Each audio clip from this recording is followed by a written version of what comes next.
Ciao, oggi mi trovo a Cervignano del Friuli e sono praticamente in centro e devo farti vedere questa casa bifamiliare. È in vendita sia una che l'altra parte.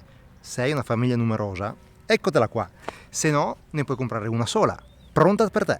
Vieni, andiamo a vederla.